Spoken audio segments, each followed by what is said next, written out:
Hello, you are listening to Jump and Shoot, a gaming podcast. Like always, I am your host, Joey, and today I'm joined by my co-host, who is my pimple, Baltheus, and he's the living Metroid on my face, and we are talking, or rather continuing our talk about Metroid, and as a series, and my ranking of Metroid, and some soliloquies, if you will, about each of the entries in the series, including AM2R. So again, I'm picking up from where I left off a few hours ago, because I had a doctor's appointment, and I could not bring this tier list into my doctor's appointment. So there we are. So if you're continuing your listen from the first one, this is going to be pretty much the same format. I'm just going to be going through the games in the series that I haven't covered already, maybe making some connections and parallels to other games in the series that I have or have not talked about. I'll be playing some footage that I've just collected from various sources here of the games while I'm doing it as sort of a B-roll. But those of you who are listening on Spotify or SoundCloud or any of the other streaming services, hey man, that won't apply to you. But either way, the visual component of this is not really important. It's about what I say, man. Okay, so the last game that we covered was Metroid Prime 2 in sort of excruciating detail. So here's what our tier list looks like so far. Super Metroid and Metroid Prime both constantly have been switching. So every time I put something new on the board, I switch the two because I cannot decide which of those is my favorite. What else have I to catch up? Oh yeah, so the letter grades aren't super applicable. I just needed something to sort of tier off things. But basically what I was saying is that S tier up here is anywhere from a super high 8 to a 10. A is, let's say, a 7 or an 8. A B is a high 6 or a low 7. A C is like a 5 or maybe a little bit of a mid 5. And anything below that is D. Sort of. Prime Pinball I wouldn't rate this as a 5. It's a little better than that, but it's not much. And just to clarify my stupid pitchfork scale, a 5 is just straight mid. A 5 is not a bad thing necessarily. Maybe in context or rhetoric it is. Context or rhetoric it is, but in terms of actual rating, it's just straight mid. So, okay, so next up, we've been doing this in release order. So after Metroid Prime 2 is Metroid Prime Hunters. So Hunters is funny because I don't think it's a bad game and it's a strange game, but I don't really know if I would call it a very good anything, let alone not even a good Metroid game. We'll get into that in just a second. So where do I put this? Man, I want to say it's worse than Metroid 2, the Game Boy version, but Metroid 2 actually had some ambition and scale. And so I think just to do it, I'm just going to put it below Metroid 2. So where's the footage? This is Zero Mission. This is Metroid Prime 2. Oh, all right. That's Pinball. Sorry, I should have been more organized with this. Okay, here we go. This is some gameplay. This looks like it's upscaled. The game does not look this smooth. But so Metroid Prime Hunters, I don't really have anything to say about it that too many other people have really covered already. The controls are obviously cumbersome, but I do think they work. I think they definitely work. It's just, trying to do a dual stick shooter setup with the touchpad isn't the worst thing in very small amounts, but it still kind of sucks. Like, they could have easily made it so like there were different options for controls. When I replayed this in my series replay, I did not use the DS. I played it on Wii U, which was both better and worse. And I need to clarify that I have terrible vision. Like, I'm legally blind. So, like, anything, basically when I put things up to my face to play them, and I'll make this bigger so it's easier to see. Oh, hold on, yeah. So this is a picture of my dog right here. To see this well, I have to put it like right here to my face. Like, I can kind of see what it is from a distance, but not super well. So you could imagine that a game that you have that is kind of designed to be put down or played like from a distance with your hand is going to be kind of hard for me. So just in terms of practicality, it was sort of hard to do. So I try not to judge the game based off that, but it is what it is. It makes your hands cramp. That's definitely true. If this game had ever got like a sort of more modern port or something, I think it could have been really sick. Like with dual sticks or something, it could have been kind of fun. Because the game kind of requires pretty precise aiming at times, even though there is like a charge shot that takes up a lot of space and missiles kind of track. And it could be really annoying to hit small targets from time to time. So that kind of sucks. But I think it sets up a really cool premise with the universe, with the whole like deathmatch to get this ultimate power thing, and it shows a lot. It's pretty cool in the sense of world building, because it adds a lot of stuff that we may not have seen in other Metroids, and honestly, a lot of things that don't belong in other Metroids. That's the sort of pretentious statement, but I feel like that's actually pretty true, because I'm also not one of those people who like thinks there is a very, despite using specific heuristics and terms to describe the series elements, I'm not one of those purists who is like, this is not a Metroid game. So there's that. Funny enough, here's an aside. Where's this from? I just got something in the mail just now,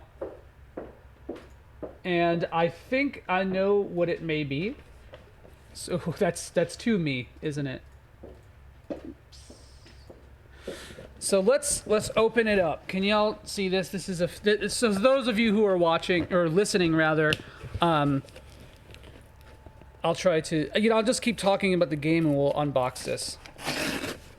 Anyway, move a little bit over here. So I think it's cool to have a sort of an aside, like a side topic for Metroid, and I think Hunters actually does pretty well. The thing is that Metroid is never a. I think it's very far from being a deathmatch style of game, and for that reason, there's something about the Hunters does feel weird. But I do think there's enough Prime ethos inscribed in it that it's fine. And if you'll look here, you will see that I have a Metroid Pin and this. I've owned the game for a considerable amount of time now, but I just got it in the mail. That is very pretty. Look at this holographic back. I wonder who this is right here. Who could that be? Wow, what great timing! I swear that's just synchronous, or synchronicity rather, because I definitely did not plan that. Like, my girlfriend handed me this while she was walking out the door. All right, Metroid Prime Hunters. Back to this. Some of, like, just, you have to scan a lot in this game, and that's hella annoying. And I can't stand that at all. So that sucks. I didn't like just how much you had to navigate this. Like, there's a lot of, if it were just straight deathmatch in the story mode, I think it'd be better, and there are like cutscenes in between. Because I don't really think the scanning adds anything. I don't think that the exploratory things, like you can pick up extra energy tanks and stuff like that, like, are kind of a neat aside. But I would rather this game just be unabashed with its separateness and have just embraced just the gameplay, the main core gameplay of it. Although it does try, I think for the most part, it's a good attempt. I just don't really see why it was made. And I had some fun with this in my youth. We accidentally doubled this. Where I played with some friends when it first came out, and I got kind of smoked because I'm pretty terrible at this. But it was a lot of fun to play this on local co-op. I only had a few friends who actually had DSs, so it was a rare occurrence of actually being able to play local multiplayer with a handheld Nintendo device after the year of our Lord 1999. That being said, it was still not super great. Again, I would like to actually kind of see I would like to see the whole series ported or remastered in some way, and I think this game can really benefit from that kind of thing. I think more people would appreciate it because it does have really interesting character design and some kind of cool environments and some interesting lore. Another funny thing, apparently F-Zero and Metroid take place in the same universe. So this game kind of feels like it sort of acknowledges that in a way. It doesn't make any references to F-Zero, but it reminds us that the Metroid universe is connected. And I feel like it's better to tell like a super but a super like cartoony story with a side game like this. That's just my personal opinion and like where it falls in the timeline and the canon, whatever. But because I'm pretty sure it is canon. But I mean, this is during, and we didn't really talk about this too much, but from Fusion and Prime 1 until Prime 3, we were getting Metroid games like candy. I want to say we were eating good, but like we were only kind of eating good. Like it was like we ordered a bunch of stuff, and like the first course was super good, and then but like something was a little off in a way, and then we just like we got a bunch of other entrees that are varying in quality. But either way, it was a really interesting time to be around to see like a multiplayer Metroid game and multiple 3D games and a 2D game and a pinball game of all things. So hell yeah, Metroid Prime Hunters, not that bad. I think this game gets a lot of shit from people who either haven't played it or were too close-minded to at least try it. Although I do agree that the resources spent on a game like this could have been better spent on a regular, just, you know, single player typical Metroid game. But I'm glad that we have it, at least. It's just a hard game to sort of play physically for me, and I feel like I would enjoy it a lot more if I weren't a blind bastard. So after Prime Hunters, we had a bit of a lull. Not too long. I think it was still the same year, like maybe a year later, we got Metroid Prime 3. And this game was hyped pretty hardcore core by me among my friend group and my friends, but a lot of time had passed, or so it seemed, from Prime 2. So this was going to be sort of a hard sell, and a lot more people had the Wii than had GameCubes. But I feel like more enthusiasts had GameCubes. Or maybe it's a similar amount of enthusiasts had GameCubes versus the Wii. So this is sort of a strange game in a lot of ways. It didn't sell as well as as much as Prime 1, but it did decent. Although on a platform that was as ubiquitous as the Wii, maybe it was seen as sort of like lackluster in sales. The marketing, I remember, being kind of funky, so I don't think it was super involved, and I don't think it touched on too many audiences apart from whatever. We talked a little bit earlier in the other episode about how Metroid had tried to do some reactionary stuff with Halo and Half-Life and a bunch of other sci-fi shooters that were in the zeitgeist at the time, and I think Metroid Prime 3 is the biggest and most egregious child of that.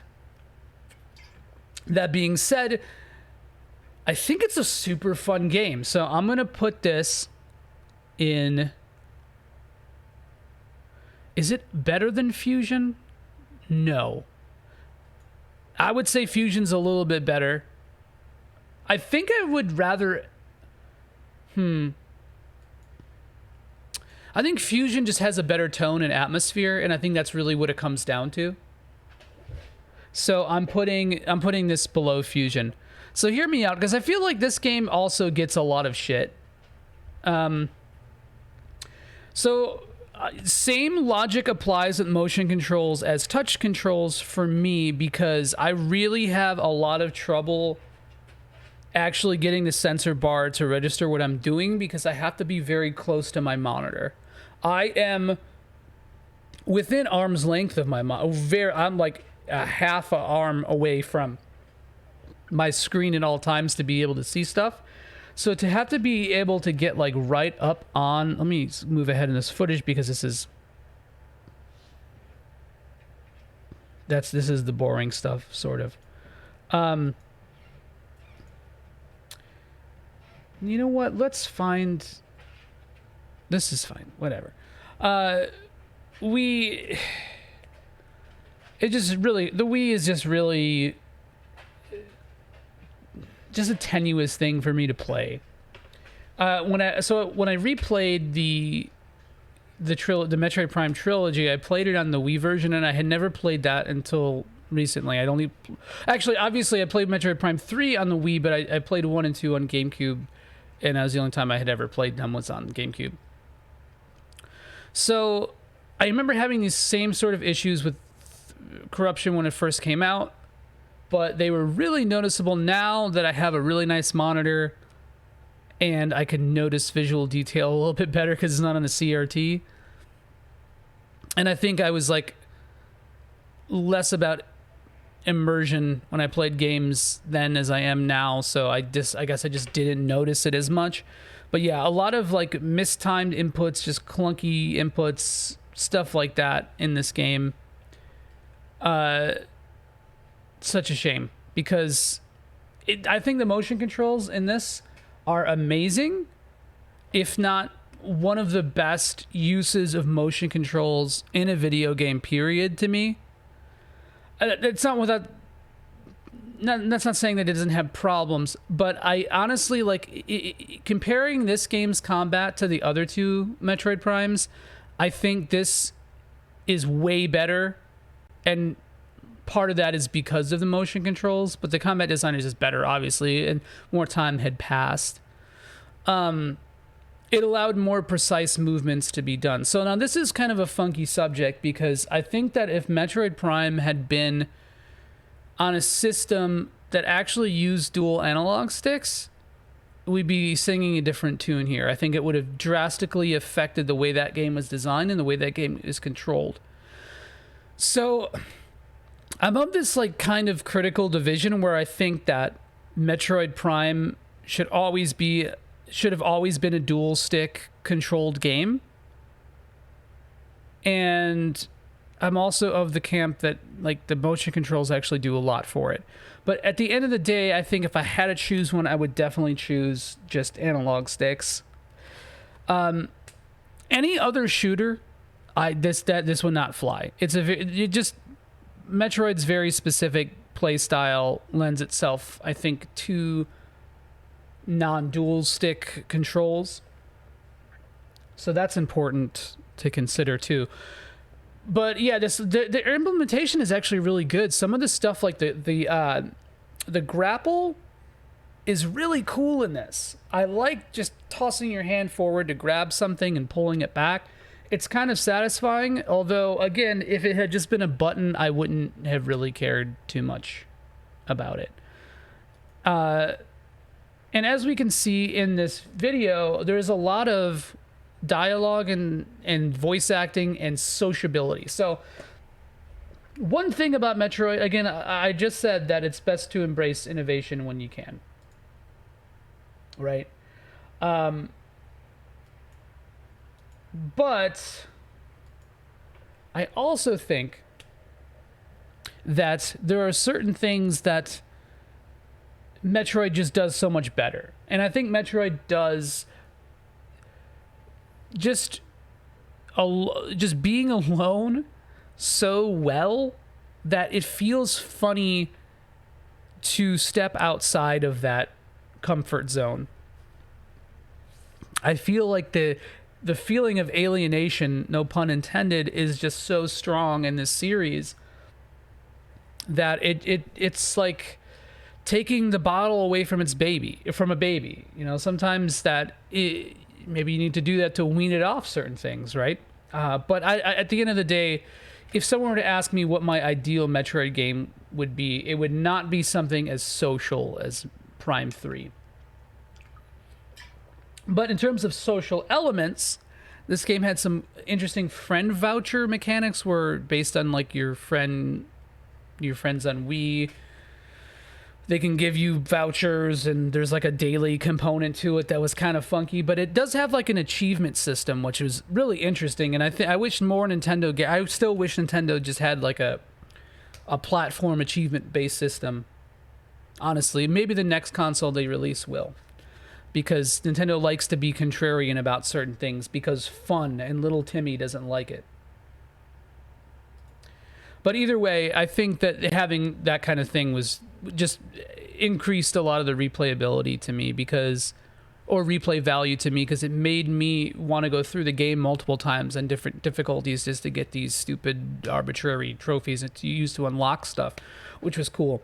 But you're not really talking about too much of the gameplay here. I think the level design in this game is actually really fantastic.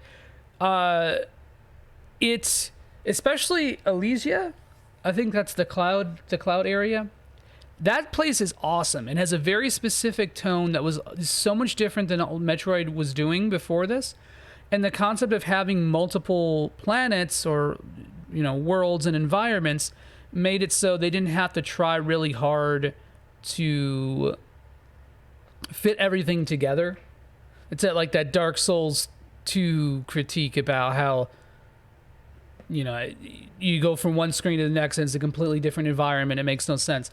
Not that necessarily Prime ever really had a problem with that, but it just that cohesion, environmental cohesion, was like an afterthought by having multiple planets. It also allowed them to do different stories and different types of lore and blah, blah, blah, although that was utilized to varying degrees of success, because I don't think the lore entries in this game are as interesting as the first, or I think they might beat the second.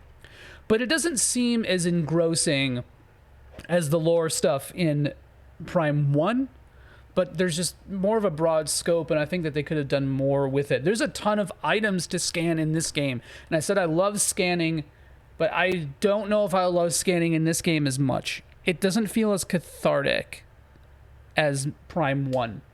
It feels like there's just too much stuff.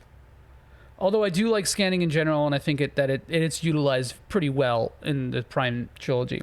So, level design is really great. The bite-sized levels added a lot of interesting dynamics with how Metroid was played, I think, because it was sort of their way of addressing backtracking too, which was definitely a huge point of contention and criticism even back in the day, although you see a lot more of that talk about backtracking being bullshit in more modern discourse than you did back when Prime was just coming out.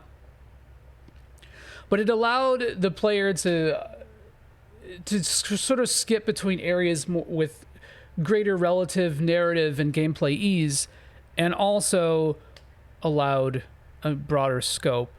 But at the same time, it takes you out, literally takes you out of the planet, and then you're on your ship, and there's a lot of that. And to me, Metroid isn't really about jumping from planet to planet multiple times and talking to the Federation and blah, blah, blah. And I get that they wanted this to be like an epic conclusion to the trilogy, but, you know, I don't really think like Galactic War and Halo reactionary design choices, which is I'm just gonna say that's what it is. I don't know if that's actually the case. That's what it feels like to me. Maybe I'm projecting my own sensibilities of the time. Either way, I don't think that that's what Prime 3 needed to do. It could have just told a story about like Dark Samus getting on a galactic freighter and trying to take it over eventually, or something like that, and could have been just as epic and sweeping without all the sociability. But at the same time, it does add a lot of lore to it. I think the combat in this game is really fun, I have to say. I have a lot of fun shooting stuff in this game. It feels so okay. Here's the thing about this game that I think is nobody really talks about. It's a composite of so many Nintendo ideas and concepts and Nintendo isms. And for better or worse, I think there's a lot of Zelda in, and I'm sure Prime got this a lot when it was new. A lot of people say they're just like Zelda, the puzzles and the temples are like Zelda. And that's just wanky jerk-off shit. But I do think that you see it the most in this because the boss fights are designed with more spectacle than they ever had before, and that's not just because of the technology. I think that they were definitely trying to channel more Zelda in this game because they saw what worked for Twilight Princess. They saw what worked for even Wind Waker, and they wanted to extrapolate that and put a Metroid sheen on it. And I think it largely works because the bosses in this game are the best in the entire trilogy. Maybe not conceptually, but in terms of mechanics, they're great, and I have a lot of fun. The Ridley fight in this game is so sick. And it actually gives you a lot more opportunities for a casual player to breeze through fights if you kind of figure out the mechanic quicker than the other Metroid games. The other Prime games, rather, I should say. So that's really cool. One major complaint I have... Oh, also, the tone of the level design is surprisingly good. I think it's kind of cool to see all the Federation doodads and the little pieces of lore and the aesthetic. And I also like how as you're going through the different levels, you see just how ubiquitous and pestersome the space pirates are, which, little aside here, they actually had a lore entry that detailed their homeworld, like the name of their homeworld. That wasn't just a space, it was a freighter actually. And that was actually cut from the game. And fucking, we're in the year 2021. Give the space pirates a name, you stupid idiot. Okay, so that stuff is all really cool. I like the puzzles. I like how this game, it feels like you're solving problems, unlike any other Metroid. Despite this game existing on a grander, bigger scale, it feels like the puzzles and traversal and stuff like that actually feels practical.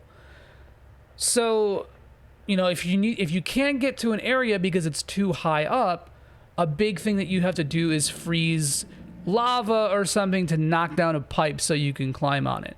And that kind of existed in Prime 1 and 2, but I think it's just super super prevalent here, and I think it's like it's just more well thought out here. Like there's a bunch of these scenes where you get to like basically hack, or sequences where you have to like go through a computer or rewire excuse me, rewire stuff, and you go through the morph ball and all that kind of, and it feels very involved. This is a very alien universe. I mean, not the adjective. It's a very sci-fi / alien thing. Is just like using your future technology to solve problems. And I think that I don't really see people talk about that aspect, because the puzzles in the other two games are very much like video gamey, and this feels a little bit more like, for lack of this is the first thing that's coming to my mind, it feels a little bit more like Metal Gear Solid-esque, kind of figuring out what to do in each area, or even like maybe even Half-Life, we'll say that, rather than just kind of exploration, video gamey exploration. I think the hunters are really well designed. I think they're interesting. I like seeing more. Again, I keep saying this, but I like seeing more of the universe. I just don't know if this was the best way to portray that. What else? I talked about the bosses. I talked about the enemy design. This game stacks your beams, which I don't really like. I talked at length about that before when I was talking about Prime 2, but this game just puts all your beams into one, basically, and I don't like that. It tries to use the visor a little bit more, but like in combat, but I don't really think that was super well designed. I did praise the mechanics of the shooting and the motion controls, but switching between visors adds another button, another step to muscle memory that I don't like. All in all, I think this is a very weird, oddly, kind of annoyingly modern game for its time. It tried to do something kind of extremely un-Nintendo. And I want to touch on that aspect again, because I didn't fully articulate what I wanted to mean. So, you have these boss fights that are very Zelda-esque. Some of the puzzles are Zelda-esque in the practicality element I was talking about. And then you have platforming. This is the most platform-heavy 3D game for sure. Or rather, that platforming is just such a more integral part of the gameplay and level design in this game than the other two, for sure. And there's a lot more vertical combat than there was in the other Prime games, so that makes me feel like it too. But either way, like there's some like stuff like where you're like riding rails and jumping past these platforms. It feels very Mario. Some of the collection aspects feel especially Mario in this game. And then the shooting feels a lot like Star Fox. This game is like low-key. This is a low-key rail shooter. I swear to God. So, like, there's the perfect example of this is there's these enemies that are like, you kind of fight almost like 3D Galaga style or shmup style. So they come at you, and there's like 4 or 5 rows, let's just say, of them. Two like little robots, and they start with a shield and they slowly flip around to become vulnerable to shoot at you, and you have to quickly move your hand and aim and shoot. So that feels very rail shooter. I actually like that a lot. I think a lot of the bosses feel like that, whereas because there's so much more fluid controls and aiming in this game than the other two Prime games, it was able to throw more stuff like that at you, more accurate things that test your accuracy more so than Prime's testing your movement. So Prime 1 and 2 is testing your movement, because pretty much everything in Prime 1 and 2 is circumvented or avoided by just strafing left and right and jumping. And while that's very centric here, I do think that the shooting really took a step up and amplified a lot of the combat design in Metroid Prime, which, I'll be real with you, I don't think the Prime series is necessarily about the combat. I don't think that's like a big selling point of it, but it's going to be there, and it's going to affect the boss design and the enemies. So, I think it's important for that. So either way, getting kind of long about this game. I think a lot of people shit on this game for being different, but let's for a moment reflect. Okay? So Fusion. To me, this is the game that splits the Metroid ethos. To me.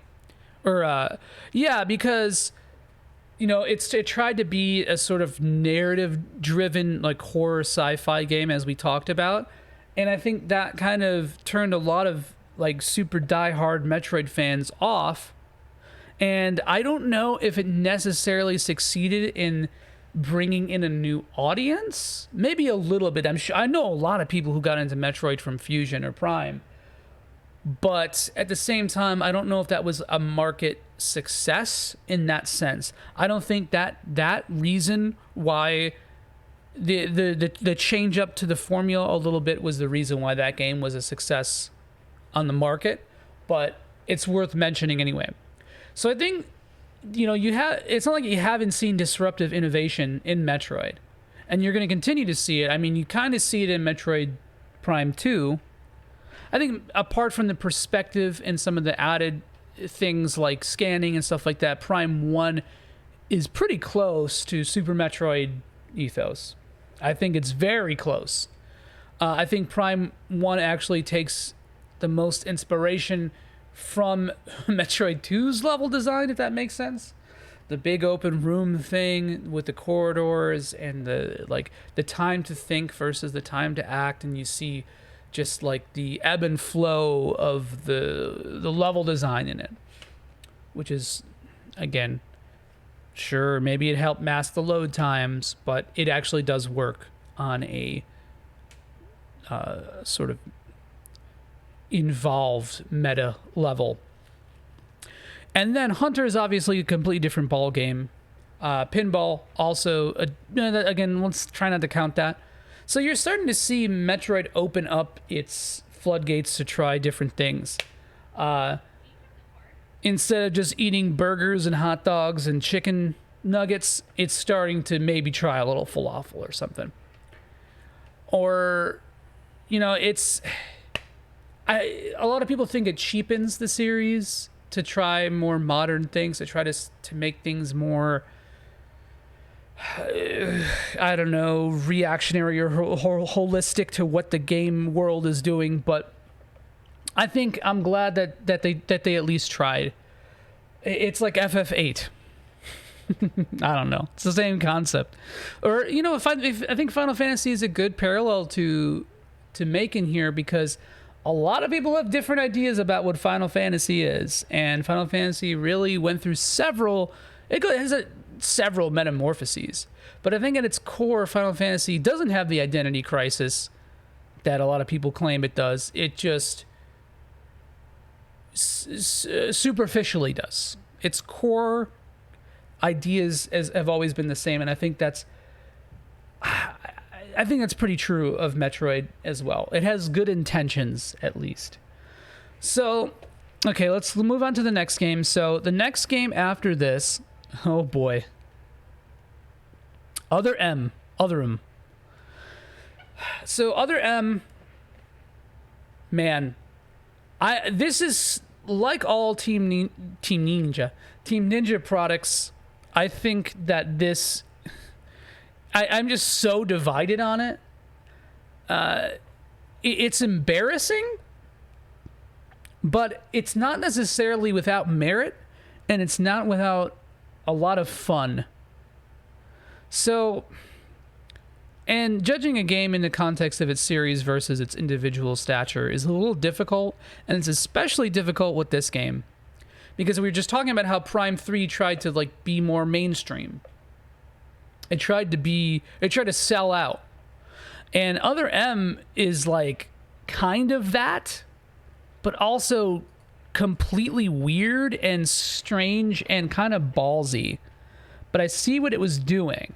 So Other M, I'm going to give it a C. I think I actually like it. I think there's parts of me that like it more than Prime 2. Prime 2 is definitely the better game in both as a individual product and also in the context of the series. I think I think I would rather replay Prime 2, but I had better. I had a more baseline like fun, like overtly fun, saccharine experience with Other M. So I played this game when I got it the day it came out, and I was super excited about it. I gotta stretch my back. I was super excited about it because I really wanted to see. This is like I had a sort of edgy phase with Prime 2. During this time, I was being edgy. Let's get into a lot of screamo. Just being angsty. You know, doing my thing. Going to hardcore shows. Fighting teenagers. The thing that you do when you're, 16, 15? So this is like the fallout of my edgy phase when this game came out. And like part of me sort of like was like, yeah, it's darker. It's more serious. So I was like excited to play it. But when I actually played it, I was like, what the fuck is this? For all intents and purposes, I was less of a weeb then, and not that I really consider myself a weeb, but who does? But I definitely was a lot more closed-minded about like anime tropes and a lot of like overtly Japanese game design concepts and ideas. And this game has a lot of that. So Prime 3, well, obviously was made by a Western developer. But Prime 3 feels less...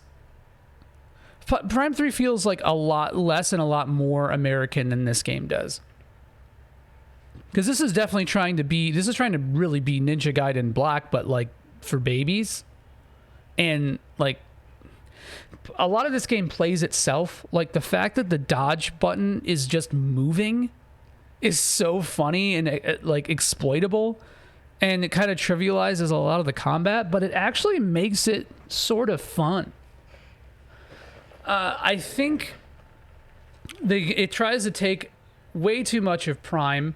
It tries to be a gestalt of like all things that make Metroid good, but unfortunately it kind of misses the mark on a lot of them. Like, okay, there's like three major parts to this game. There's the like running around and trying to find stuff, the combat, and the like exploration, like third person parts. Well, I guess the whole game is over the shoulder. Sorry. There are parts. So like right now that we're watching, this is like the first part. You're just running around trying to find stuff, trying to figure out where to go. There's no combat yet. You're just kind of like exploring an area. There might be an enemy, but like whatever. A lot of the battles in this game take place in like arena style. So like the door will lock, or you'll be trapped in a room with a bunch of enemies rather than just kind of running and gunning like you do in most Metroids. I mean, it kind of does come to that, but like the game is not really presented with that as much in mind. So like the exploration parts are kind of janky because the third person perspective is really weird. It's like it's almost like 2.5D. The set pieces are laid out in a way that plays like a 2D game, but they're in a 3D environment. And like with all the auto aim and little things to make your life easier, the Z-axis of this game almost feels non-existent at times. Less so than Metroid Prime. And I get that they were trying to take all the things that make Metroid good, the searching and exploration of Prime, the ambience and the dread of like of exploring and finding scary things, in Metroid in general, like the action aspect of Metroid, the fluidity and momentum and kineticism of Metroid, it tried to do that too. But I don't know.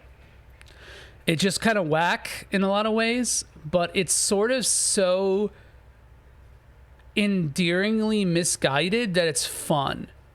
Now, there's a lot to say about the story too, and we'll get into that in just a second. But one thing I don't think this game gets credit for, or enough credit for, is like it actually captures a mood. It just doesn't really present it to you in the way that it should have. So like the bottle ship is designed, the bottle ship is basically the environment from Fusion. It feels a lot like that. And I think the whole presentation of different environments, the different segments is very Fusion.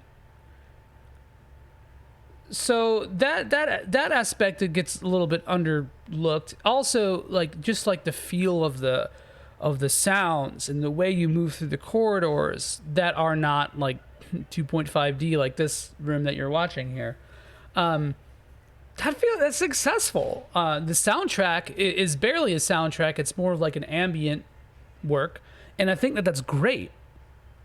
I think the soundtrack is actually super good. Like the parts of melody that it has are like it scales with what you're doing. And we talked about this with Prime and Super Metroid and Prime 2, and how they used stems, or the idea of stems like gradually building and crescendoing music that matches the action that you're seeing on screen. And this game does that same kind of thing. There's some melody in here that's kind of cool, and it's sort of driving. I just think that so many people get distracted by how weird this game is and how much of a clusterfuck it is. So, another thing too, when you aim and you go first person in this game, I think the controls are a big part of why it's not super good, because again, we were talking about the motion controls and the issues I have with that. It's really bad when you don't ever have to point it at a screen, and then you do, and the sensor bar is like, oh, dude, shit, you're too close. Oh, fuck, where's it going? And so, like, I had multiple moments where I was pointing my Wiimote at the sensor bar, but because it wasn't on screen, I couldn't see sort of where it was. So I just point my remote at the TV, at the bar, and it would just not register, and I had to like lean back and go like this, and it was such a pain, and it was really annoying because a lot of boss fights require you to switch really fast to go into the missile mode. So like some things in this game were a little bit more difficult than they had to be because of my own physical limitations, I guess. But it was still doable. I didn't have any problem with this game. I think I died once, maybe. I'm pretty sure I did. I think I died once. And I think this is a good opportunity to say that I'm pretty bad at Metroid in general. Like, I struggle through a lot of stuff. I have to really, like, sit down and try my little ass off. I miss a lot of shots. Do you think... Sorry, I didn't see this until now. Do I think that the ability to use a nunchuck instead of the Wiimote would have just made the gameplay better? Yeah, but yes. Yes and no. So,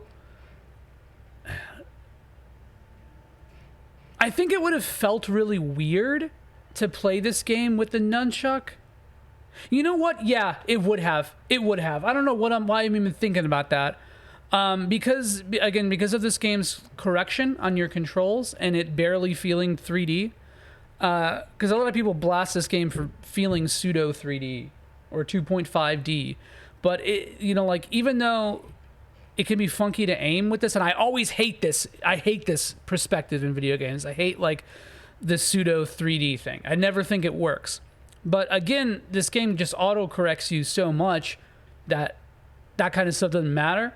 So I was thinking at first that maybe it'd be just easier to move around, but like digital inputs, digital movement with that D-pad on the sideways Wiimote sucks, but it doesn't feel, you don't really notice how bad it is because of the correction, but it still would be smoother overall with a nunchuck.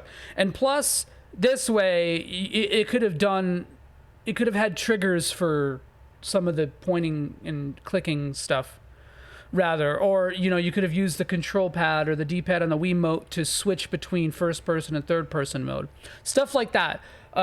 Just not a lot of options with the controls and all that kind of stuff in this game that kind of bog it down. I think that this is a classic cautionary tale, as Other M. In the history of Metroid, this is a cautionary tale. So let's talk about the story a little bit. Let's talk about how this game's story is kind of whack. But... Oh, what? It's all fucked up. Sorry.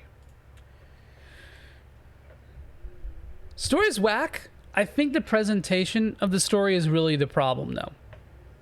If this game had been 3D and you didn't see people as much, again, the social aspect, for me, there's ways I think you can do social aspects of Metroid. I'm going to re-clarify what I mean by that. And what I mean by that is just seeing other people and interacting with other people and talking to other people. Hearing their voices. NPCs, I mean. I think there's ways to do that in Metroid without it being jarring. But, I mean, if you took the story and, setting and the bosses and the progression and whatever, and you put it into just a typical 2D side-scrolling Metroid, I think people would have been a lot warmer to it. I mean, that's a big ask and a big what-if, but it's still important to consider. I think that, the greater plot implications in this game are actually really solid. It puts a lot of perspective on the universe and definitely paints the Galactic Federation in a more divided and gray way. So the Federation people who do the bad stuff are kind of like a splinter group. So they always have that out. Well, that's the same with Fusion too. The splinter group stuff was the stuff in Fusion. But I think that the Federation is definitely sort of not portrayed very positively in here. Adam's stance, it's presented to be very black and white, but I read it as more morally gray, to be honest with you. Because that's just the way I see it. I think there's a lot of things that got lost in translation or got poorly localized. So the big complaint about this game's story and plot is just the way Samus is handled. And this game is sort of... there's so many super long cutscenes. And yes, a super long cutscene in a Metroid game that isn't like a boss dying. Super long cutscenes about Samus verbosely ruminating over nothing, having philosophy 101 conversations with herself. And I think that's kind of bunk. But I think that had potential. There is always this kind of psychological exploration of Ripley's character in the Alien movies, where it's sort of about her emotional journey in a lot of ways. And her vulnerability does show through those movies a lot, and obviously Metroid takes a lot from that. So I think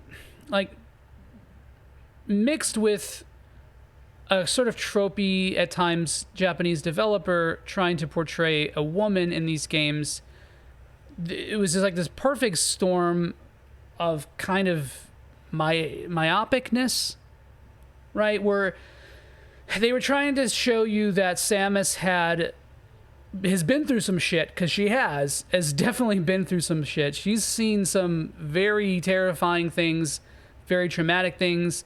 She was raised by bird warrior monks.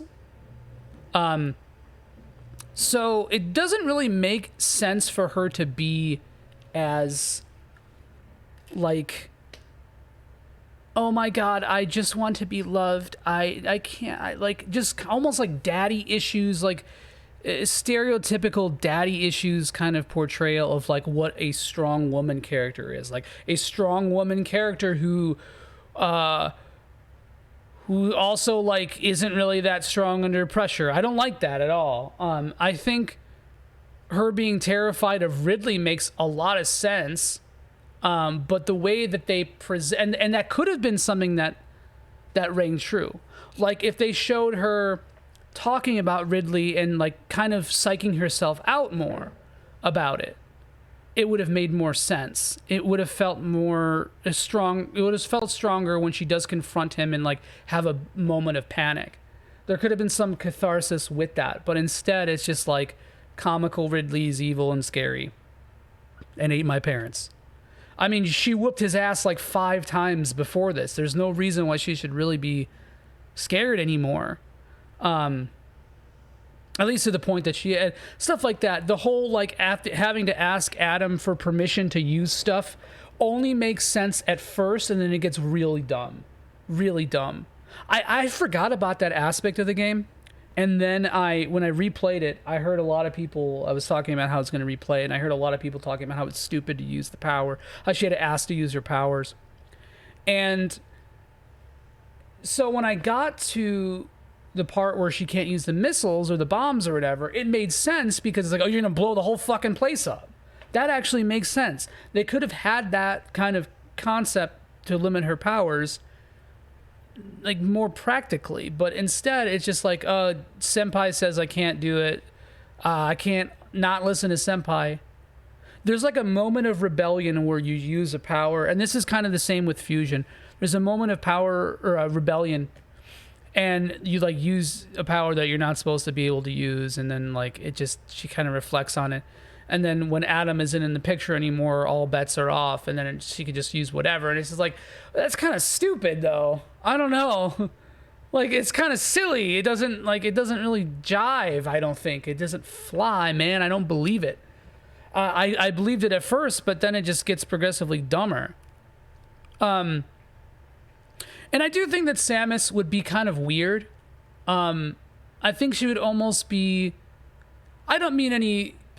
How do I even say that? I just don't know a parallel that I can use to describe this that would be similar, but I feel like Samus would be sort of almost like on the spectrum because she wasn't raised with humans. She watched her parents die and she remembers that aspect. She remembers very little about her upbringing growing up with people and like human society.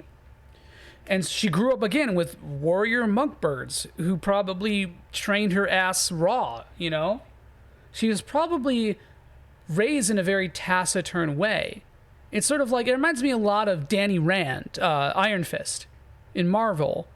There's a ton of other outsider, raised by outsider stories that you can think of. That's the one I always think of. When I know she has a federation prior to what you see in the games and in the first Metroid game in the timeline, but, you know, she should still kind of be learning how to adjust to being around people. And there's a way to do that without it being like, you know, like typical anime female who's like, I don't know how to be loved. I can't talk to anyone. Not like that, just kind of like, I just kind of don't understand the society because I never grew up in it. You know, I'm an outsider culturally. So I think that aspect of it could, like, there's the whole thing with her, like, giving the thumbs down and when she joins the Federation about how she's, like, kind of doing it to troll them. And, like, that's a little corny, but that's sort of closer to what I'm trying to talk about that you don't see the portrayal. Instead, you get, like, a very, very sensitive, very, very kind of, like, almost emotionally unstable Samus. And not that I think that, like, sensitivity necessarily depicts weakness, because it doesn't, but the way that Samus's sensitivity in the games is portrayed, it is. And when you compare that with the Japanese localization that made her a lot a lot of her relationship with Adam was a little bit more neutral or funded on respect instead of like what can be perceived as daddy issues. You start to realize that a lot of what we got in English was sort of whack. And I'm not saying that the original script, and I compared a lot of this. I had the Japanese script up when I was playing through the game, and I was in real time comparing and contrasting. I did the Italian American point too. That was like Sopranos pointing at this. So I was watching that happen in real time, and it definitely, like, I don't think it saves the game, but it would have made it a lot more, I don't know, sensical, a little bit less jarring. Again, I'm saying that as a description. But yeah, so at the end of the day, I said a lot more positive things about this game than I ever really intended to. But it is a lot of fun. It's short. It doesn't really overstay its welcome. The boss fights are great. There's one or two that suck real bad, but like as a whole, the boss fights are cool. The countering makes you feel so strong. And like this is a good game in the timeline to have Samus have this level of power, because she's really starting to come into her own. And she saved the galaxy a couple times, so she's ready to be strong. I think that's fair. But all the other very questionable decisions, the completely like unfocused gameplay, it's like this game couldn't decide what it wanted to be, and Nintendo was just like, I don't know, do fans like this? It seems so out of touch. So no more games like this, but there are things that we can learn from it. For sure. A 2D remake of this game would be really interesting. That's all I gotta say. All right. Next up, we have another Metroid 2 remake.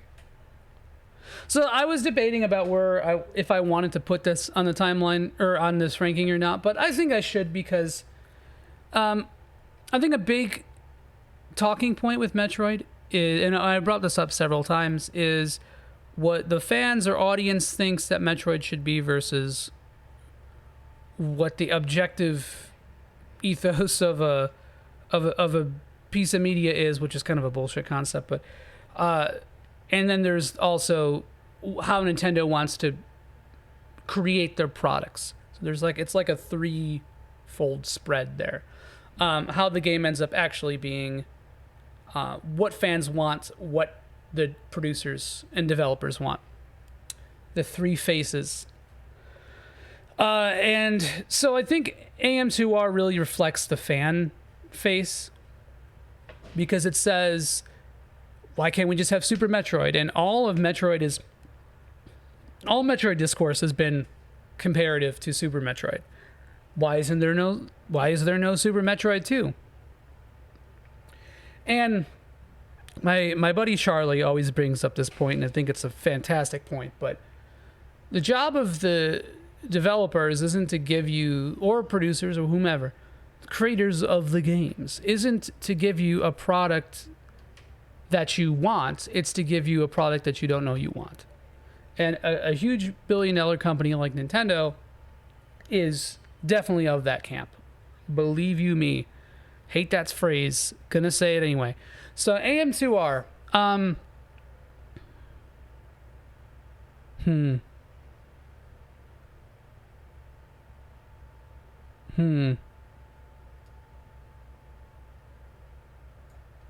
Yeah, it's going there. It could maybe go here too. Again, don't kind of try to ignore the letter grade. It's not really that important. I'm just trying to, rank them however. I definitely like this game more than Metroid 2 Original. And I like most of it more than Other M. But I don't think it's particularly amazing, if that makes sense. So, again, I don't think that this game fixed a lot of Metroid 2's problems, but I think that it made Metroid 2 a lot more fun to play.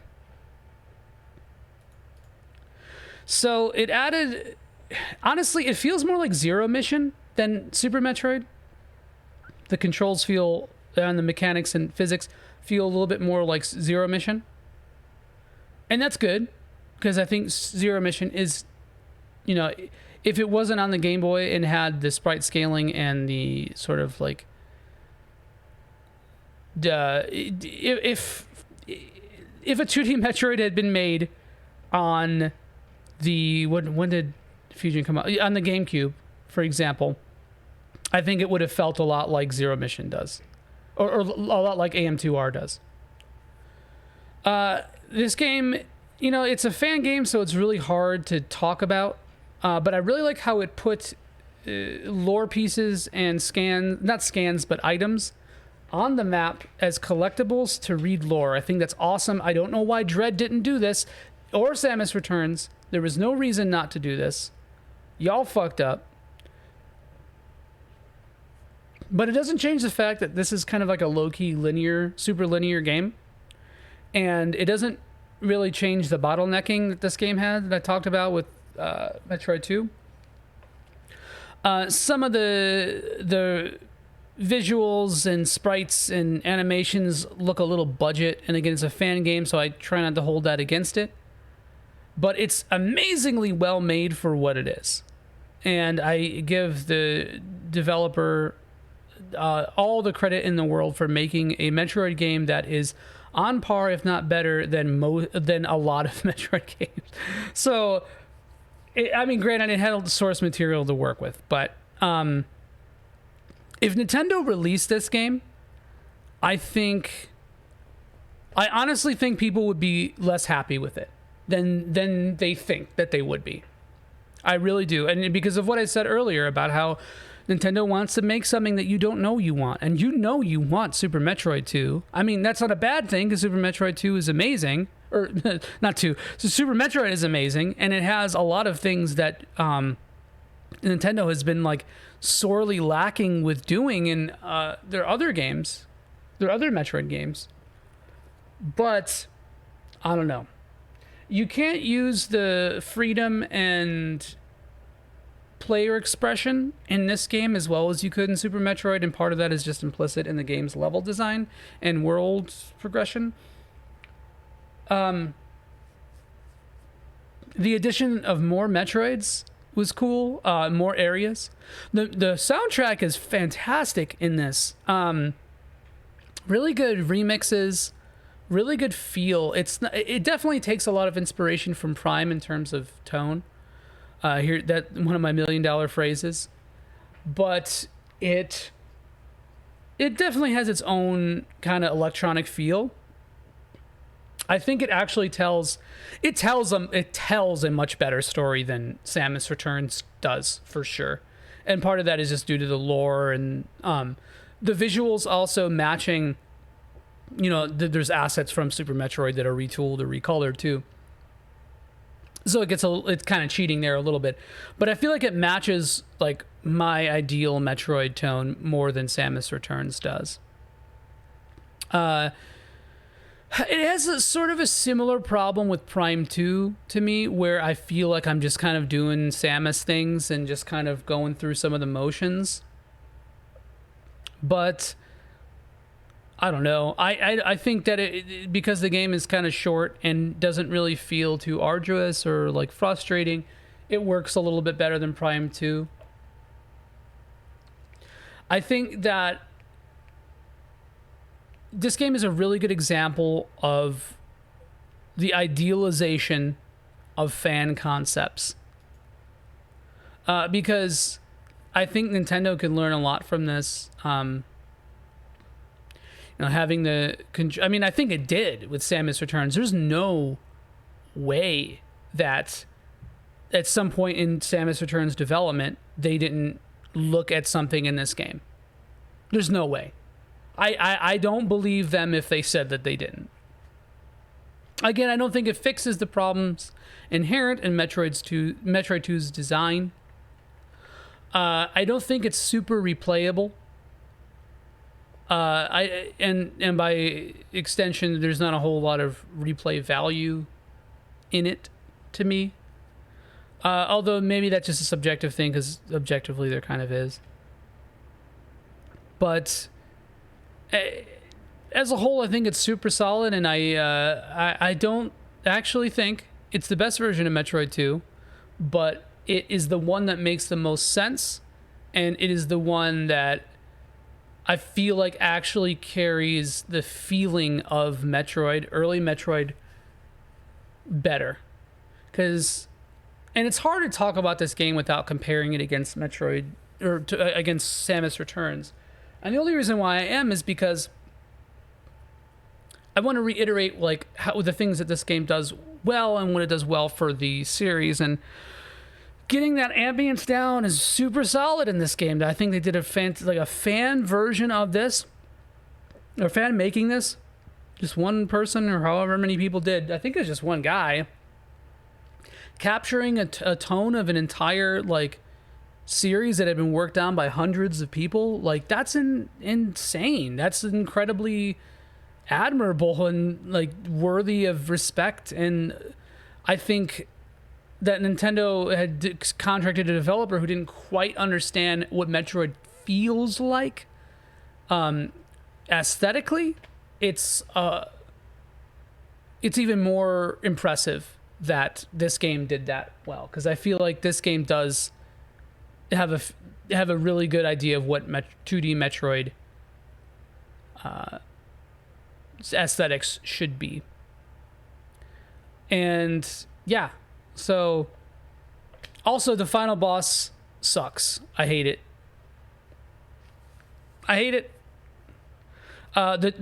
There's a Chozo statue fight in this game, or like a robo Chozo. What's it called? It starts with a T. I forgot what it's called. The robot Chozos that they made. Chozo's created these like robot warriors. I forgot what the Torizos. There's a fight with one of them in this that is literally base from Mega Man 8 and 7.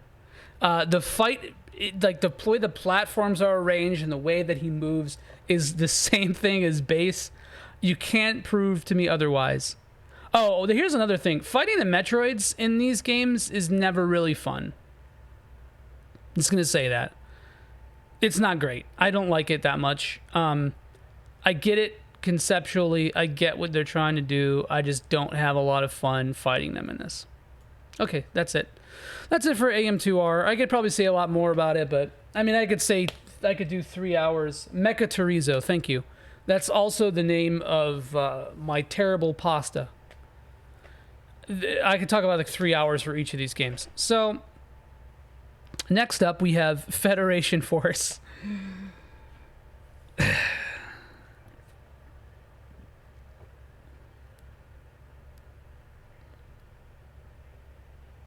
I'm shaking my head. For those of you who can't see this. This is a mistake, I think. There's so much funny discourse about this game when it came out. People are trying to cancel it. And I think that's kind of bullshit, to be honest. I think that's gamers going too far, but I get it. Again, going back to that concept of trying to sell you something that you know you don't want, or something that you don't know that you want. This is something that you know you don't want. That's what it is. I flubbed saying that, but that's what I meant. Nobody wanted this. The potential market for people who would buy it and really enjoy it and unexpectedly enjoy it, find things about it that they love, is so small. And I don't know what market tests they did to greenlight this game, but I want to fucking fire the market research or design research firm that did it, because there's so much as like, when I do like any kind of consulting work, this product is exactly what I try to tell people not to do, or things that I try to steer people away from. This kind of decision, it sucks. Is it I'm still in a way glad it's made. It's an addition to the series, whatever. But you're going right here, buddy. I can't even, yeah, that's where you're going. I feel like I like the controls of this game a lot more than Hunter's because they're more straightforward, especially if you're playing on a new 3DS with a nub. If I could play this game with a controller, I might like it a little bit more. I definitely would like it more. It might even go up a whole point, maybe, because I just found the controls awful. Let's watch some of the gameplay because... So... Some of the environmental design is pretty good, and some of the enemy design is pretty good. The way that enemies move is actually kind of nice, and like it's not awful. It feels good and natural, but it is like the character models are like oddly chibi. It's presented like a little cartoon. It's so annoyingly not. It so annoyingly does not have its finger on the pulse of Metroid. It is so silly. I don't think it adds. So there's like a story in this game with Samus, and it leads to some kind of like fairly big like Metroid universe implications. But it was so hard for me to connect with anything or just care about anything. And even though this is more directly related to things in the Metroid universe than Prime Hunters, I still feel like Prime Hunters did a much better job of it. It made me like, it felt like a Gaiden story. This just feels like a cartoon American adaptation of something. And some of the deathmatch style stuff is fun. Some of the bosses are a little fun. Like the combat in general is not awful. It's just so bland. Like, there's not much stood out. It wasn't egregiously bad. I have to say this, it's not a bad game. It's just like a baffling one. And just kind of like an unnecessary, like, kind of annoying game. Just navigating in this was awful. That's the thing. I just remember this. It's so bad. Just, like, going through the missions and just being like lost because there's like a little like shitty 3D like dumb polygon that's out of place, and you had to like scan it and talk to it. Just like I got like roadblocked by dumb little doodads in the environment because I just couldn't see them. And it just, I don't know, I couldn't even imagine playing this with motion controls, even though you can. It probably would actually be faster mechanically because you could probably turn faster with it than you would with the nub, even with sensitivity settings up. It's like kind of like Splatoon, where in Splatoon you have theoretically faster reaction times with motion controls than you do. Oh God, look how bad that character looks, Jesus. Than you do with just the analog sticks. So maybe it is faster. I can't do motion controls. I don't want to do motion controls. I don't want to have anything to do with that. I really had to force myself to go through this game. Like there were multiple missions where I was just like, what if I just gave up? It's like that I think you should leave skit.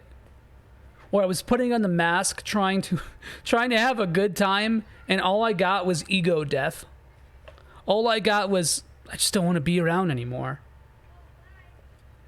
Just filling me with existential Federation Force dread. So this Ice Titan, this is actually kind of fun because you can like, if you have like really good reactions, you can like lock stuff down. You can destroy bosses. It's kind of that aspect of it is kind of fun. But again, this should have just been a fucking separate IP. Should have just pushed another IP, Nintendo, without having to stick to Metroid stuff. It just, I don't know. I don't want to talk about this game anymore because it makes me heated. And it makes me feel like I wasted my life playing it. All right. And second to last, the penultimate. I have my window open. Some lady is yelling at her kids. I don't know if you could hear it. Kid. Anyway, I made a mistake. Should have closed it. Too late now. last up is Until Dread, the most recent Metroid game, and that's Samus Returns. Now I said this is not the best portrayal of Metroid 2's like style and tone and atmosphere, and I think it looks way too cartoony, misses a lot of the beats that AM2R picked up on and did better, but the gameplay is so good. I love the bosses, almost all the bosses. I love the combat, I love the counter, and while it's full of things that irk me and are slightly forgettable and ultimately not in the direction that I like to see for the series, the gameplay is so solid and the exploration is fun. The whole loop is so good that I put it right here. I think of all the Metroid games, this and Super are my favorite, or what I think about when I think about like picking up something and playing it for a little while. I think Samus Returns is really fun for that. It's great. I like how there's a Metroid 2 in like every tier. So, yeah, I think... Okay, let's start with the problems that I have with it. And... Excuse me, I'm gonna sneeze.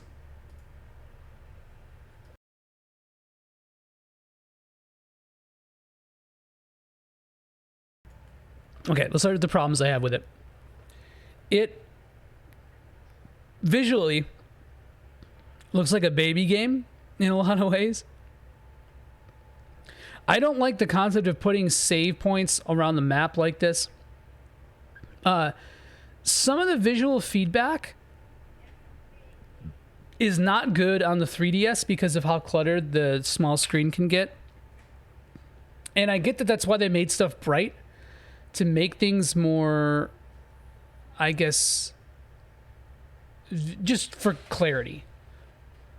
For visual feedback and for gameplay purposes, made it like look like this. The music is kind of whatever. I can't really think of too much of this game that like really resonated with me in terms of music. It's the most forgettable of pretty much the whole mainline series, but part of that was just, you know, you're taking what little music Metroid 2 had and what little sound effects it had and trying to work with it. But again, you have AM2R, which is, I agree that that soundtrack is a little bit fan servicey, where it's like, oh, we're gonna bring you guys a song that you know you love and remix it. And I think this game doesn't do as much of that.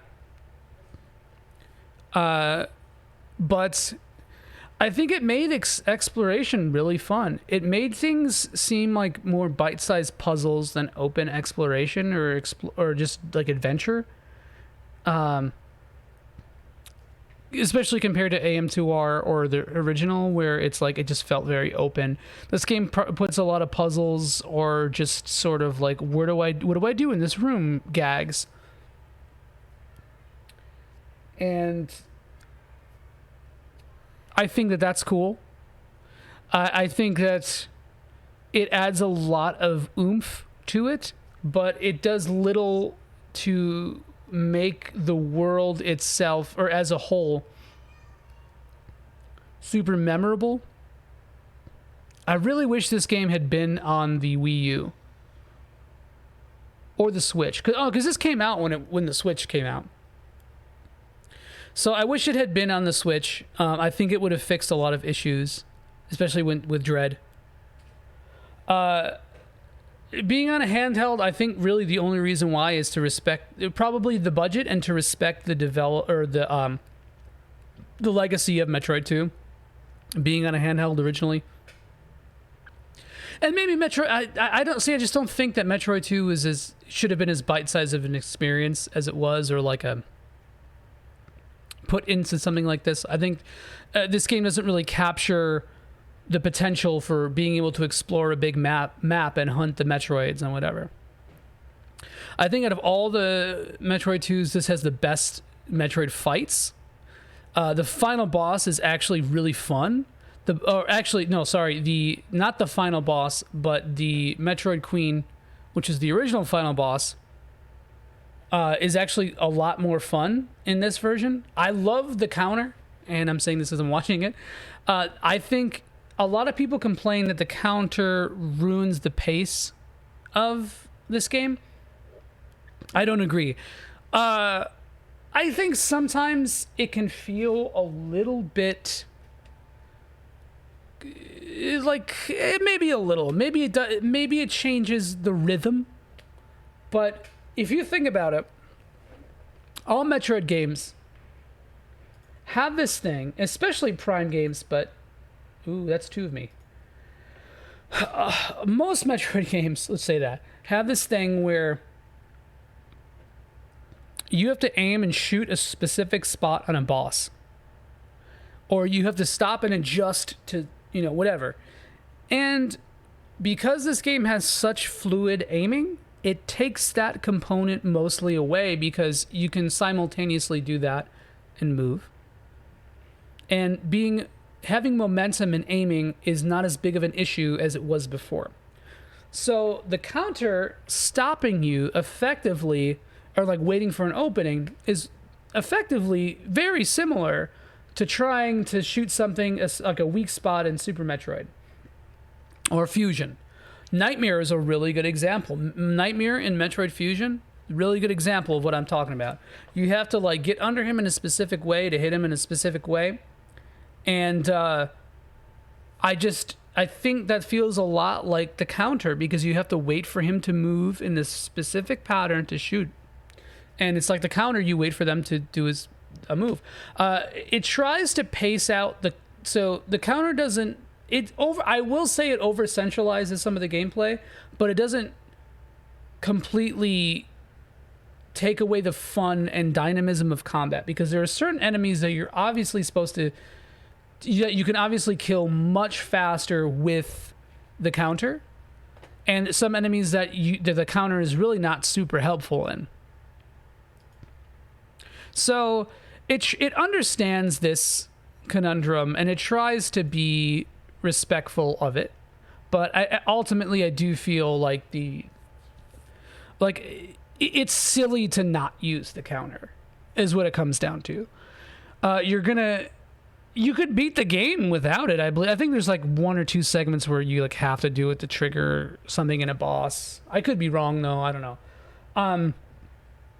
But you could pretty much beat the whole game without ever using it. But why would you? An analogy I like to use here is Metal Gear Solid. It's subjectively. I fucking hate stealth. And because of that, I have no patience with Metal Gear Solid. I love it dearly. It's probably in my top 10 series ever, but I don't like playing it that much because I suck at it because I have no patience for it. Now, I can play on easy and just like shoot shit like it's Quake. But to me, that destroys a lot of what I feel like the game is designed around. Do I do it? Yeah, sometimes in the older games, yeah. But, as a whole, I just don't think it doesn't feel like playing the game that was created. And I don't feel like I get expression out of that. I feel like I just deal with it. I deal with the fact that it's stealth and I hate it. I obviously don't hate the gameplay itself. I just hate the genre, basically. And the gameplay is more than a genre. So that's why I'm able to stick with it a little bit better. So that's my analogy here. And I feel like that's the same thing with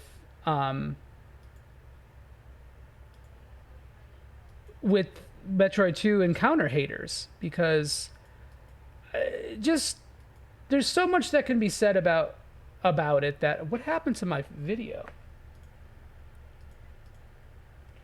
One sec. I don't know what happened. Sorry, this wouldn't be a me stream without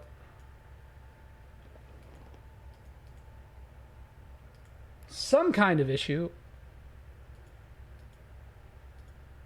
What the hell?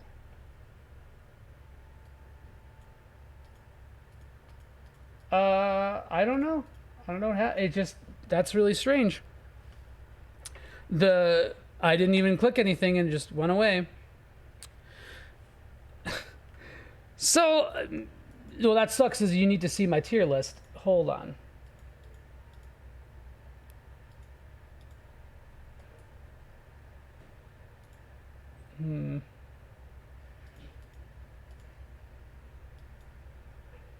Okay. Did that fix it?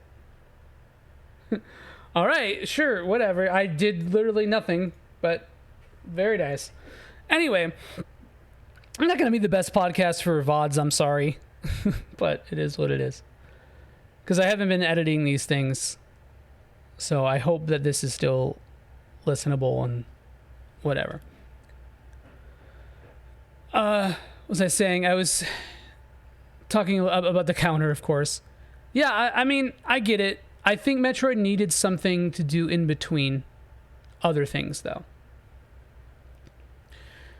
Because, like, until you have the screw attack in most games, like, all you kind of do is just jump and shoot. And you don't have a lot to do in betwixt things.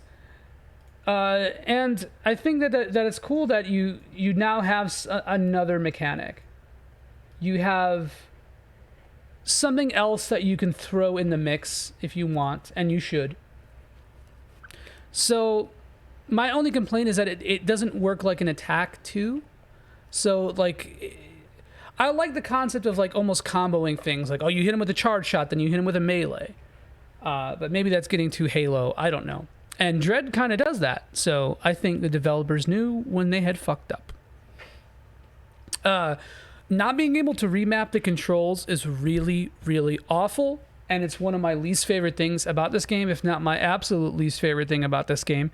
Because aiming on the circle pad is a living nightmare to me.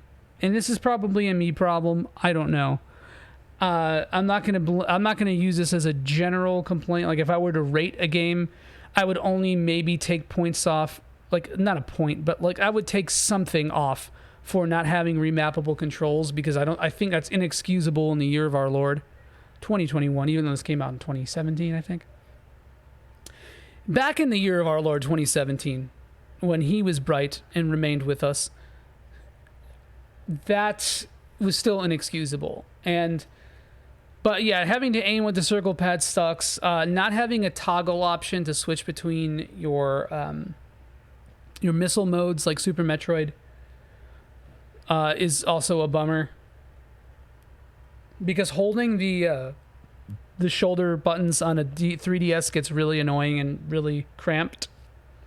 The Dread has this issue too, and we'll talk about that, but it's less of an issue on the Switch because you have global remaps, and also the controls on Switch are just a little bit comfier than the 3DS.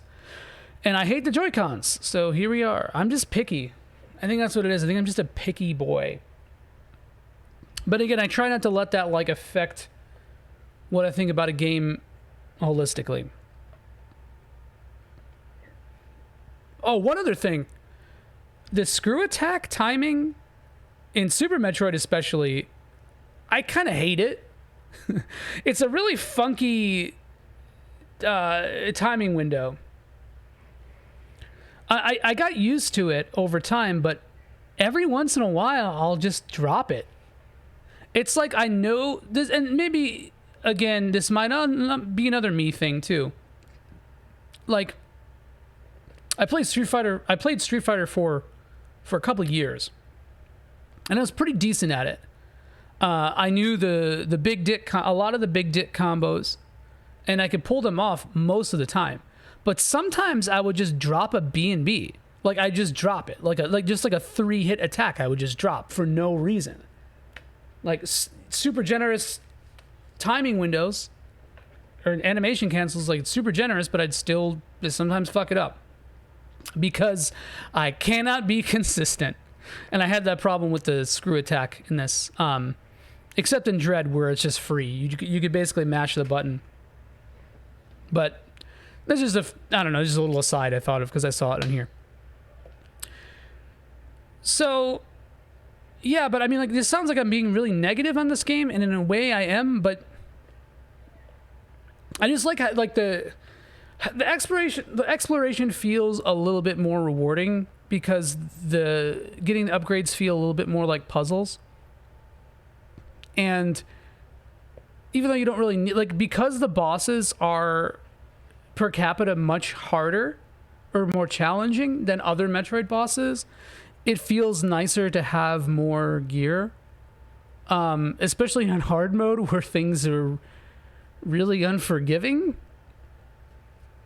And you really have to have quick reflexes, even with max energy, to live. I would imagine fusion mode is even more like that, but I didn't play through that. I would have if it actually had real controls. Real controls. If it got a switch port, I'd play fusion mode, but until then, nah. This game really does use all the upgrades really interestingly, I think. Granted, it all kind of comes down to the counter for combat, but like for making combat really efficient. But in terms of like world design, it's a really good spreading out of abilities. I think like just the way that the game is very linear but gives you a lot of rooms is kind of nice. It doesn't really fool you with its linearity in this, but it makes things take a little longer. And some people might not like that because they may want a more like condensed, streamlined experience, or just like a more cleaner exploration or progress flow. But I think it works well in this. I think the final boss, and I want to talk about, it's a spoiler, but I want to talk about it. So in this game, they added a fight with Mecha Ridley, not to be confused with Meta Ridley.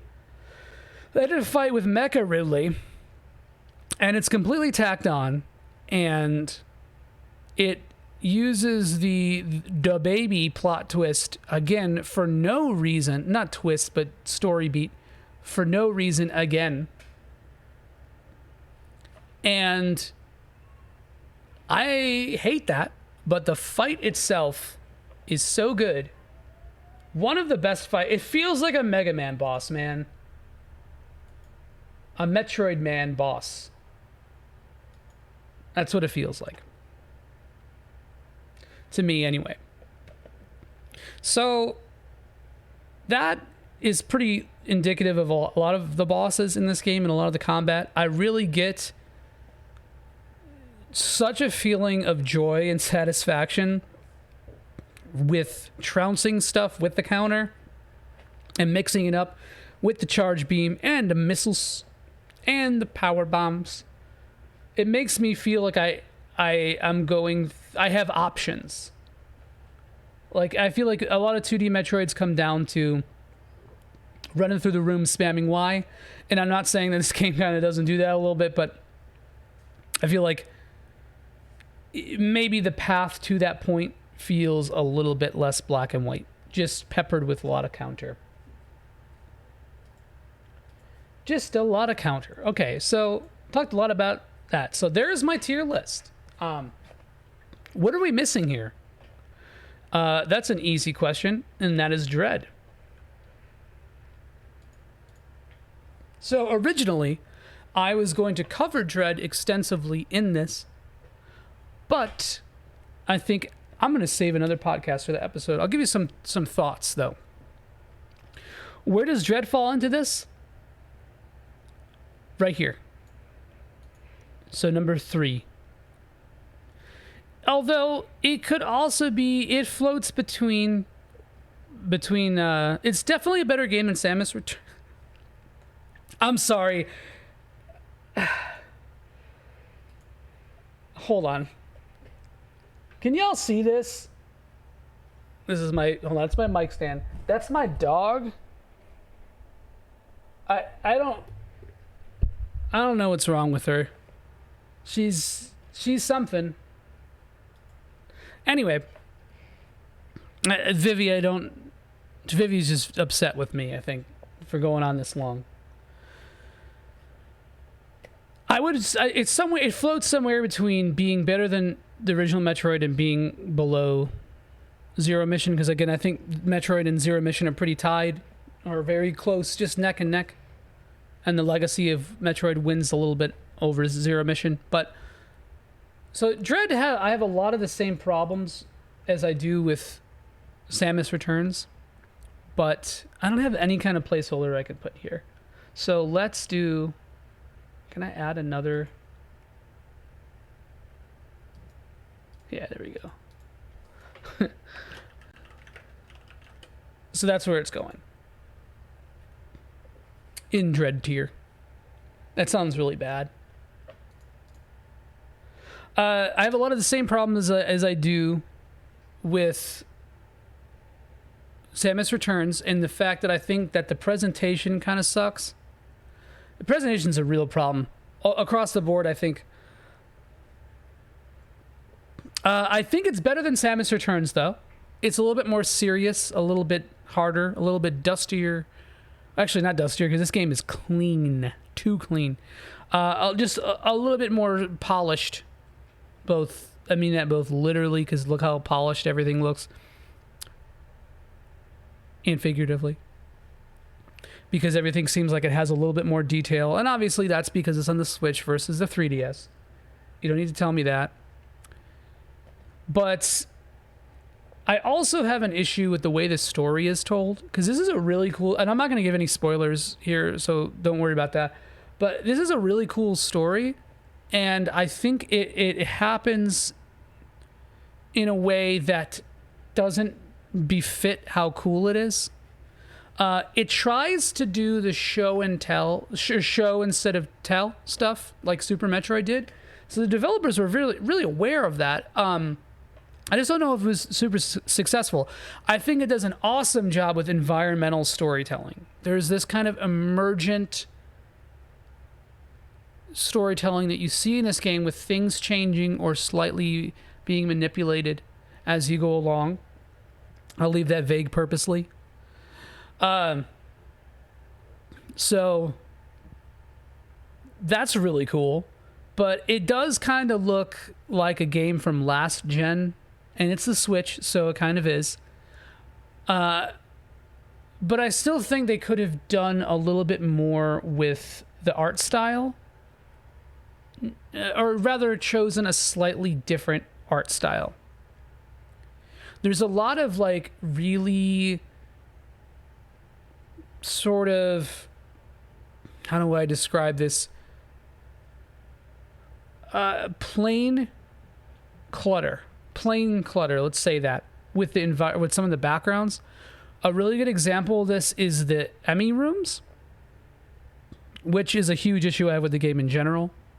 But the Emmy rooms look kind of like they're on Xbox 360, early Xbox 360. And it feels like kind of cartoony and whatever. What else? I think it would have been cool to have a little bit tighter melody in one or two tracks at least, but the soundtrack to this game is great. It's mostly ambient pieces, way more on point than Samus Returns was, I think. Samus Returns had a lot more melody, but it wasn't, I don't like the arrangements that much in comparison. A lot of comparisons to SR because, this game is the same developer, Mercury Steam, and it's the one that followed Samus Returns. What's another? Okay, so I think my number one biggest complaint, apart from, again, not being able to remap the controls, are the Emmys. When I was first, this game came out yesterday, and I played through it almost 3 times already. But so I started to notice everything I like about the game, I like just as much, if not more, in this playthrough, except the Emmys. And I think at first it's really cool. The concept is awesome. It's supposed to be a stand-in for the SAX, or even Dark Samus to some extent. Or not a stand-in, but it's supposed to like capture that same kind of feel. And I don't think it really does. I think that it more often than not, it's annoying. And I think part of that is because of the pathing of them, the sort of RNG with where they can spawn, or sometimes they just feel like they're going to notice you more. So that it sort of feels like Pac-Man. It feels more like Pac-Man than it does like a horror game. And another reason behind this is because this game is so liberal with checkpoints and really wants you to feel safe and secure. So when you throw in a gameplay element that's supposed to make you terrified and supposed to fill you with dread, you kind of end up losing a little bit of that, because if you die, you only lose a couple seconds. The stakes are not high in the end. I'm not saying that they're not scary, because it is really terrifying for it to like detect you and then chase you and then like one-shot your ass. Kind of grisly for a Nintendo game too. But I don't think that they did.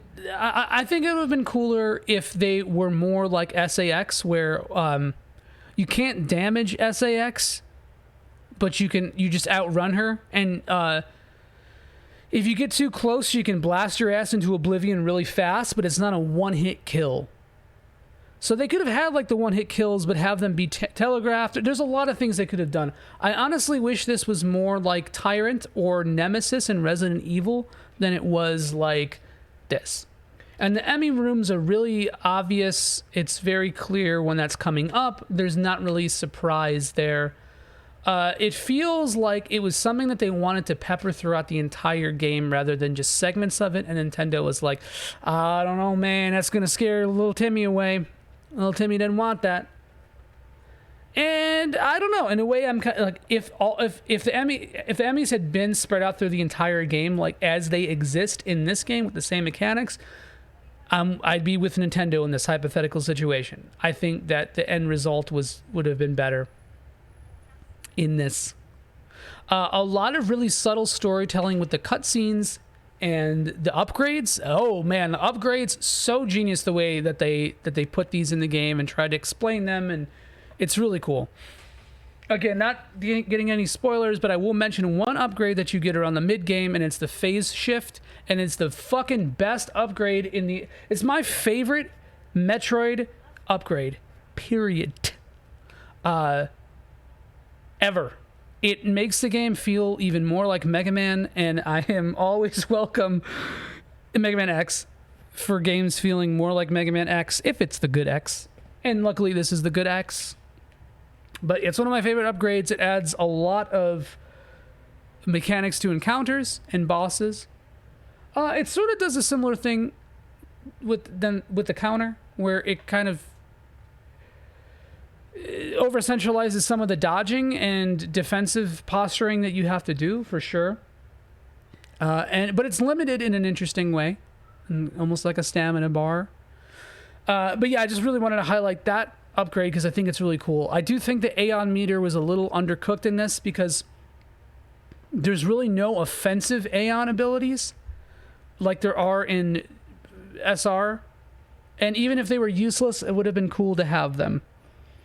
I think this game could have used another end game area as well. Again, no spoilers, but the wrapping up is a little too fast, and I think it could have used another new area where you absolutely have to use all your abilities. because the game, a lot of people have been talking about how the game is off-putting, and it's definitely not. If you look at the game design choices in this game, it wants you to succeed at every possible turn. It just makes some things a little bit more challenging. It's the reason why most of the challenge in the platforming, if not all the challenge in the platforming, is locked behind optional upgrades. And this is a very Metroid thing, and I think it needs to stop, but that's a problem. I don't really like the way that the way the upgrades are sort of spread out. But the thing about this game that really gets me is that it has an amazing game progress flow. The way it connects through the areas is like Dark Souls 1 levels of good, I think personally. My only issue with it is that this game gaslights you into thinking that you have freedom. It gaslights you into thinking that you have agency as to where you can go, because you barely do. It's very similar to Fusion. It's more open than Fusion, but barely. And Other M also was just as linear as Fusion, if not more. But I think it makes for an interesting experience. But if this game had been super open, I'm talking like even more than Super Metroid open, I think it could have benefited a lot. And I think that's the one thing about Metroid that is sorely lacking right now. I'm just showing you the first two bosses over, because the bosses are the best part of the game to me. Very fucking fun. All of them are great. The final boss is one of my favorite bosses maybe ever. And there's two other really, really good ones. I mean, they're all good, but two other like fantastic ones. There's a bunch of mini bosses that are really fun. And very rarely do I encounter a mini boss and I'm like, yes! Usually I'm like, ah, shit, I gotta do this? Okay, whatever. But in this, I'm like, looking forward to fighting them. And there's a sort of recurring element with them that's really cool.